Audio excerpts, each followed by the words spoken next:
அஸ்ஸலாமு அலைக்கும் வரஹ்மத்துல்லாஹி வபரகாத்துஹு. ஒவ்வொரு பொருளுக்கும் உயிர் உண்டு. ஒவ்வொரு உயிரும் வளர்ச்சி அடையும். ஒவ்வொரு உயிரும் வளர்ச்சி அடைந்ததற்கு பிறகு அது முழுமையடையும். முழுமை அடைந்ததற்கு பிறகு முழுமை அடைவதற்காக எவ்வளவு காலங்கள் எடுத்துக்கொண்டதோ அதைவிட 4 அல்லது 5 மடங்கு காலங்கள் நிலைத்திருக்கும். அதற்கு பிறகு அது அழிந்துவிடும், இறந்துவிடும் என்பது அறிவியலாளர்கள் சொல்லக்கூடிய கருத்தாகும். இந்த கருத்துக்கு இஸ்லாம் முரண்படுகிறது. ஒவ்வொரு உயிரும் வளர்ச்சி பெறும் என்பதிலே மாற்று கருத்து கிடையாது. ஆனால் ஒவ்வொரு உயிருக்கும் குறிப்பிட்ட ஒரு தவணை உண்டு. ஒவ்வொரு உயிரும் அந்த தவணையின்படி அது தன்னுடைய உயிரை மாய்த்து கொள்ளும். அதோடு அது முடிந்துவிடும். அந்த தவணையை தாண்டி எந்த உயிரும் இருக்காது. இது உயிருக்கும் பொருந்தும், உலகத்திற்கும் பொருந்தும். லிகுல்லி உம்மத்தின் அஜல், ஒவ்வொரு சமூகத்திற்கும் ஒரு தவணை இருக்கிறது. அஜலின் முசம்மா, ஒவ்வொரு வானத்திலே பூமியிலே இருக்கக்கூடிய அத்தனைக்கும் ஒரு குறிப்பிட்ட தவணை இருக்கிறது. இந்த உலகத்திற்கும் ஒரு தவணை இருக்கிறது.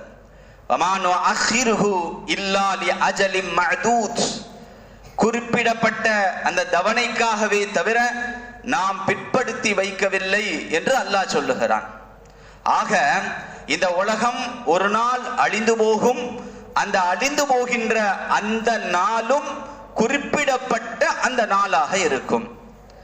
குறிப்பிடப்பட்ட அந்த நாள் எந்த நாள் என்பது உலகத்தில் யாருக்கும் தெரியாது, அல்லாஹு தாலாவை தவிர. இன்னல்லாஹ இந்தஹு இல்முஸ்ஸாஅ, உலகம் அழியக்கூடிய அந்த நாளுடைய அறிவாகிறது அல்லாஹ்விடத்திலே மட்டுமே இருக்கிறது. யஸலூனக அனிஸ்ஸாஅத்தி அய்யான முர்ஸாஹா, நபியே உம்மிடத்திலே அந்த நாள் எப்பொழுது வரும் என்று கேட்கிறார்கள். ஃபீமா அன்த மின் திக்ராஹா, அதை சொல்வதற்கு நீங்கள் யார் என்று நபிகளாரை பார்த்து அல்லாஹ் கேட்கிறான்.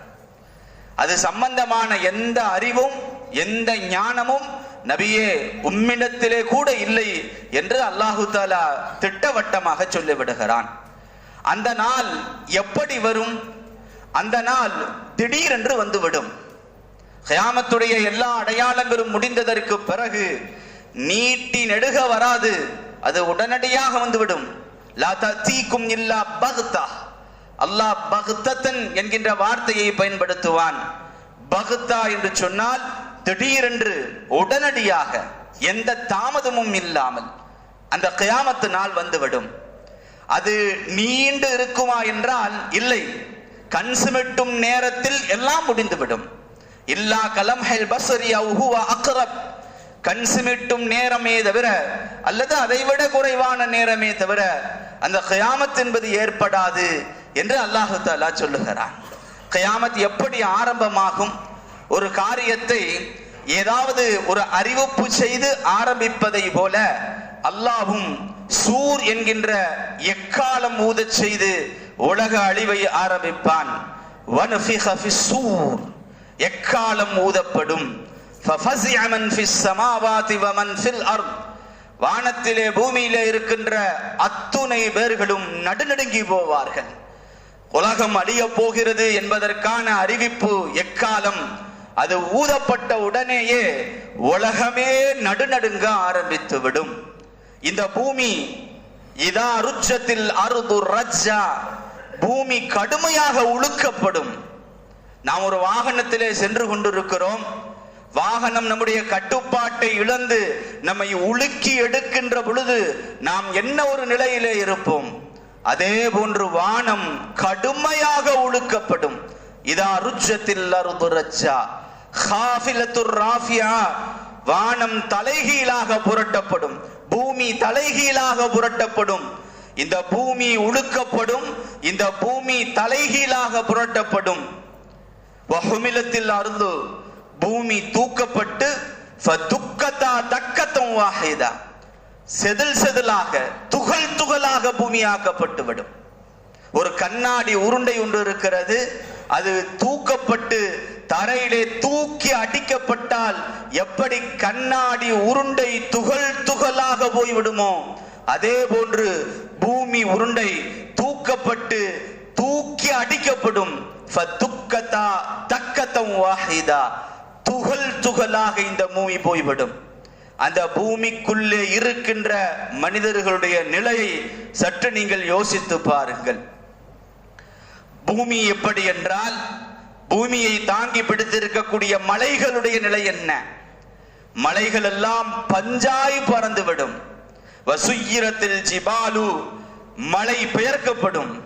வதசீருல் ஜிபாலு சைரா, மலை பறந்து கொண்டிருக்கும்.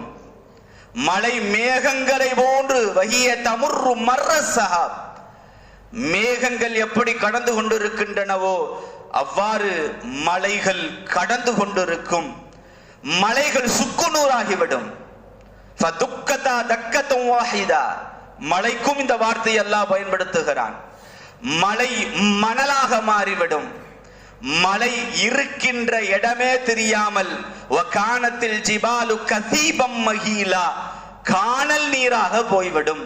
இந்த இடத்திலே இப்படி ஒரு மலை இருந்ததா என்று தெரியாத அளவிற்கு மலை பெயர்க்கப்பட்டு துகள் துகளாகி அது இல்லாத இடமே அது இல்லாததை போன்று ஆகிவிடும்.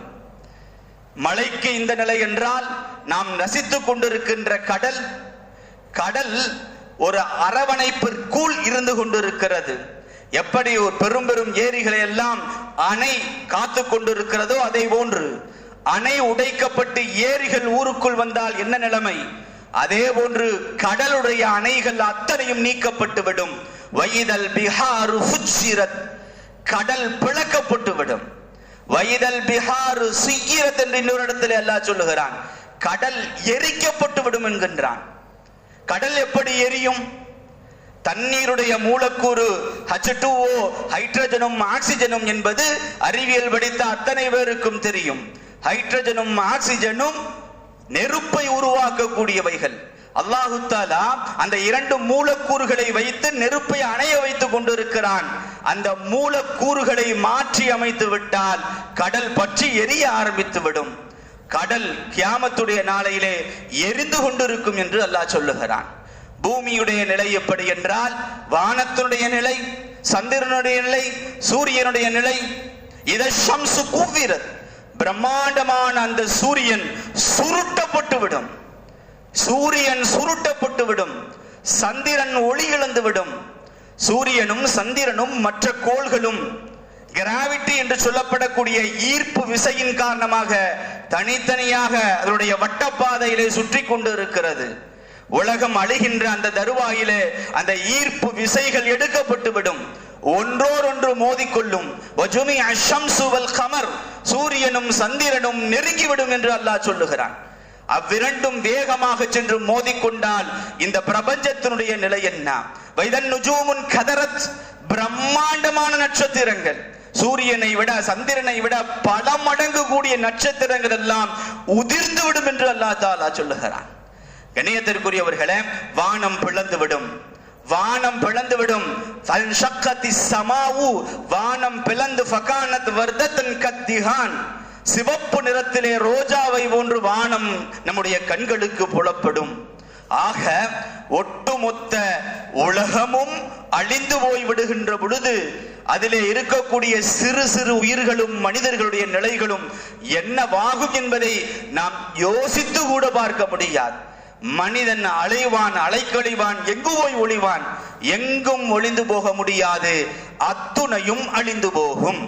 வானம், அண்ட சராசரம், பூமி, பூமியிலே உள்ள மனிதர்கள், ஏன் மலக்குமார்கள் கூட அழிந்து போவார்கள். உலகத்திலே எதுவுமே மீதம் இருக்காது அல்லாஹ்வை தவிர.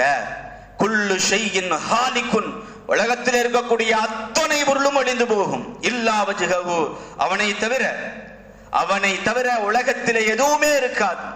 அல்லாஹு தஆலா தனித்து நிற்பான். எங்கே அரசர்கள் என்று கேட்பான், எங்கே அதிகாரிகள் என்று கேட்பான், எங்கே எனக்கு போட்டியாக இருந்தவர்கள் என்று கேட்பான். லிமனில் முல்குல் யௌம், அன்றைய நாளுடைய ஆட்சி யாருக்கு உரியது?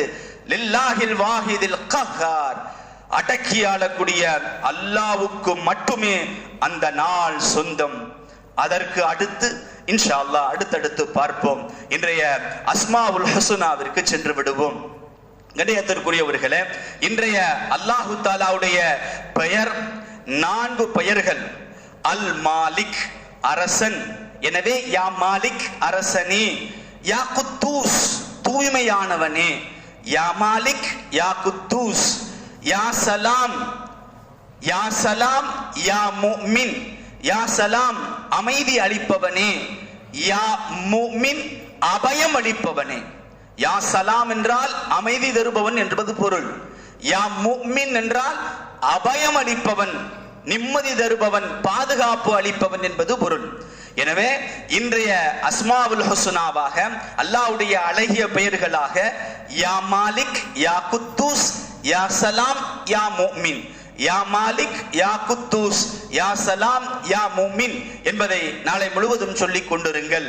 இன்றைய திக்ருக்கு நாம் சென்று விடுவோம். ரசூலுல்லாஹி ஸல்லல்லாஹு அலைஹி வஸல்லம் அவர்கள் கூறுவார்கள், நீண்ட ஹதீஸினுடைய ஒரு பகுதி, திருமதியிலே பதிவு செய்யப்பட்ட நீண்ட ஹதீஸினுடைய ஒரு பகுதி, அபூ சயீத் அல் குத்ரி ரலியல்லாஹு தஆலா அன்ஹு அவர்களும் அபூ ஹுரைரா ரலியல்லாஹு தஆலா அன்ஹு அவர்களும் அறிவிப்பு செய்வார்கள். யார் லா இலாஹ இல்லல்லாஹு வஹ்தஹு, லா இலாஹ இல்லல்லாஹு வஹ்தஹு என்று சொல்லுவார்களோ, அல்லாஹு தஆலா உடனடியாக பதில் சொல்லுகிறான், லா இலாஹ இல்லா அன, என்னை தவிர வேறு யாரும் இறைவன் கிடையாது, வ அன வஹ்தி, நான் தனித்தவன் என்று அல்லாஹு தஆலா அந்த வார்த்தைக்கு உடனடியாக பதில் சொல்லி விடுகிறான். எனவே நாளை முழுவதும் லா இலாஹ இல்லல்லாஹு வஹ்தஹு என்று சொல்லிக் கொண்டே இருங்கள். அல்லாஹு தஆலா உங்களுடைய வார்த்தைகளுக்கு பதில் சொல்லிக் கொண்டே இருக்கிறான், உங்களை முன்னோக்கி கொண்டே இருக்கிறான். வாஹிரு தாவானா அனில் ஹம்துலில்லாஹி ரப்பில் ஆலமீன்.